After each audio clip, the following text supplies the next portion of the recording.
Bon les gars, là je suis pas content, là je vais faire une vidéo sur les statistiques sur Ultimate Team que j'avais déjà faite, mais il y a toujours autant de gens qui s'interrogent. Sérieux, à quoi servent mes vidéos? Là je refais une autre vidéo, hein. Mais maintenant, vous avez intérêt à ne plus poser de questions. Est un melon d'or.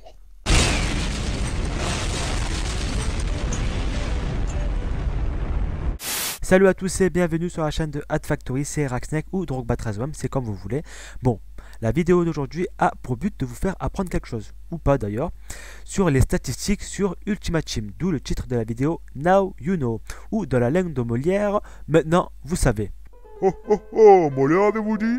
Aussi connu sous le nom de Jean-Baptiste Poquelin, auteur des œuvres telles que L'Avare, Le Médecin malgré lui, Le Malade imaginaire, la liste est bien trop longue. Putain! Now you know que je suis un taré.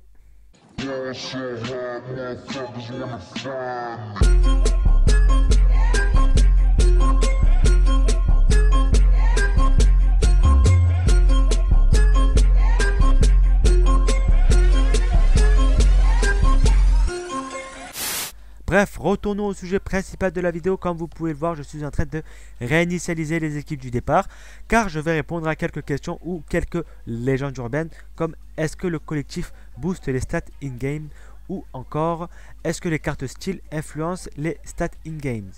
Bon, comme vous pouvez le voir, je vous montre des stats de quelques joueurs car en fait, il faut savoir premièrement que des sites comme Futhead ou Futwiz ne sont pas des bonnes bases Ultimate Team pour le régular. Car oui, ces sites prennent comme stats pour les joueurs les stats de FIFA 14 mais pas de Ultimate Team. Je m'explique, car sur Ultimate Team depuis très longtemps, et c'était déjà le cas sur le Ultimate Team 11, le premier pour moi, les régulars ont des stats plus fortes que leur version FIFA. Et cela peut s'appliquer à toutes les stats d'un joueur. Sauf tacle glissé, vista et positionnement, mais j'y reviendrai plus tard, comme pour quelques-unes de ces stats. Et cela peut varier entre un petit bonus ou un gros bonus. Ici, je vous montre El Shaarawy et c'est assez intéressant car, vous devez le savoir, eSport l'a up à 4 étoiles en geste technique. Et c'est la première fois que cela est fait définitivement. Car en fait, oui, dans FIFA 12, je pense que si je me rappelle bien, des joueurs de Vancouver ont été up à 5 étoiles en geste technique. Mais bon, c'était pendant 4 jours. Et donc, c'est la première fois que ça arrive. Mais le problème maintenant, c'est que maintenant qu'ils peuvent le faire, on sait qu'ils peuvent le faire. Et il va falloir qu'ils remédient à toutes les incohérences niveau profil d'un joueur. Bon, retour à nos stats. Il serait plus pertinent en fait de prendre les stats du joueur dans un match Ultimate Team. Car actuellement, on prend les mêmes stats pour FIFA 14 qui s'appliquent pour FIFA 14. En gros, c'est une copie des stats de sofifa.com, qui est un très bon site pour les stats de FIFA. En même temps, je les comprends, tous ces Ultimate Team sites.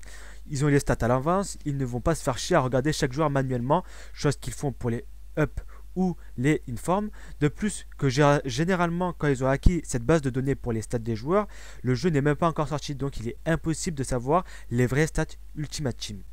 Ça, c'était la parenthèse. Passons à la pratique. Est-ce que le collectif a une influence sur les stats in-game du joueur? Je vous répondrai que non, et depuis toujours. J'en ai vu des tests foreuse du style si tu n'as pas un bon collectif, les stats sont moins élevés. Mais si tu as 9, tu auras un bonus. Car du coup, ça c'était la thèse qu'on pouvait sortir vu que quand on regardait les stats sur Futhead, elles étaient moins élevées que sur Ultimate Team. Comme vous pouvez le voir, vous avez vu les stats de Artem Dusba en sniper avec 0 de collectif et un autre avec chasseur avec 10 de collectif. C'est la même chose. C'est tout à fait logique. Imaginez un joueur régulier qui a 10 en collectif, qui a des stats plus élevés que son boost avec 2 de collectif.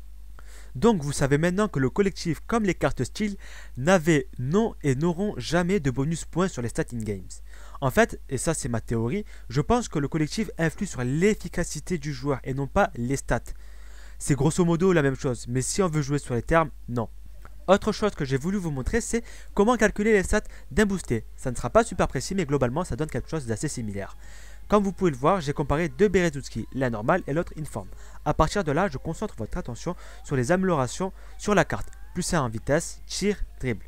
Plus 2 en tête, plus 4 en défense et plus 7 en passe. Et maintenant, nous allons regarder en détail les stats de Berezutski régular. Et enfin, pour comprendre comment va-t-il augmenter, il suffit d'appliquer un bête calcul. Il gagne par exemple 4 en défense comparé au régular. Donc pour son marquage et son tacle debout par exemple, ils augmenteront de 4 points comparé à ses Ultimate Team régular stats. Comme vous pouvez le constater avec Berezutski Inform, c'est ce que je démontre et c'est assez proche et précis. Mais après, la question qu'on peut se poser, c'est quels sont les stats qui rentrent dans le calcul des 6 stats sur la carte, c'est-à-dire vitesse, tir, dribble, tête, défense et passe. Pour cela, j'ai donc fait un stratagème. J'ai acheté tout simplement 7 cartes qui boostent les stats. Toutes différentes, vous savez, le plus en vitesse, le plus en tir, etc., etc. Et je vais tous les appliquer sur des joueurs dont les stats ont été prises sur Ultimate Team. Donc manuellement, c'est surtout un up ou un inform. Car il sera plus facile de savoir quelles seront les stats augmentées. Car oui, si je faisais sur un régular, le calcul serait plus compliqué car les Ultimate Team sites n'ont pas les bonnes stats des régulars comme je le disais avant. Au passage, je précise que sur Ultimate Team, l'endurance est égale la forme du joueur. Donc comme vous pouvez le voir, pour Marion Fernandez qui a un bonus défense, on s'aperçoit que les stats tacle debout, marquage, agressivité, interception et réaction ont été augmentés. Comme vous pouvez le voir aussi, les tacles glissés n'ont pas été augmentés. Mais j'ai trouvé ça bizarre que la stat réaction fasse partie de la défense, car en fait elle est utile à tous les postes.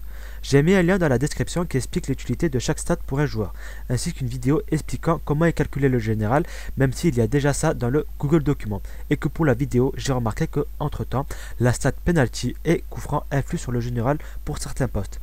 Perso, je pense que les tacles glissés sont inclus quand même dans le calcul de la stat défense. Donc ensuite, pour Nkoulou qui a un boost en dribble, ce sont les stats contrôle, dribble, agilité et équilibre. Ensuite, pour Bejimo qui a un boost dans tous les stats, on s'aperçoit, comme je disais, que toutes ces stats ont été augmentées, sauf tacle glissé, positionnement et vista. Et en fait, ça ne m'étonne pas. Je ne saurais pas vous donner la raison pour laquelle ces stats n'augmentent pas, mais j'ai toujours remarqué au fil des Ultimate Team qu'elles n'augmentaient jamais, quelle que soit la situation. Notons que ce sont des stats assez importantes et qu'elles touchent tout style de joueur. Pour les défenseurs, les tacles glissés, pour l'attaquant, son positionnement offensif et pour le milieu de terrain, sa vista. Pour Felipe Melo qui a un boost en tête, ce sont les stats précision tête, détente et force. Ce qui est assez étonnant car j'ai toujours cru que force est égale défense. Pour Matuidi qui a un boost en tir, ce sont les stats effet, précision coup franc, penalty, finition, puissance de tir, tir de loin et volée. Pour Drogba qui a un boost en vitesse, ce sont les stats accélération et vitesse, vraiment pas de surprise. Pour Kalou qui a un boost en passe, ce sont les stats centre, passe longue et courte passe, même si je pense que Vista est aussi inclus dans le calcul. Donc maintenant vous savez quelles sont les stats qui sont prises en compte dans le calcul des 6 stats de la carte du joueur, même si leur moyenne ne reflète pas du tout le chiffre donné par la carte, encore une preuve de la logique de FIFA, mais le pire je pense que c'est que ces stats ne représentent pas du tout la vérité du terrain, et on ne peut voir ça que sur Ultimate Team. Vous savez, les uniformes tout pourris où le joueur a faible général qui défonce tout.